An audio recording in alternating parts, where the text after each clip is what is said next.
Welcome to the walkthrough of BookOne's Day View. Begin by logging in to the application.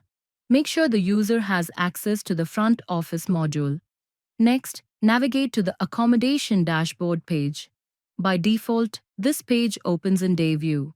Now, let's go through the booking process.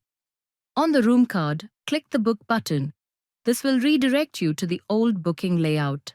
Here, the room type, arrival date, and departure date are auto-selected by default.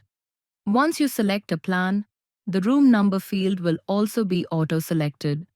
Continue filling in the booking details. Enter the adult count, child count if any, and the source of booking. This will enable the Check Availability button.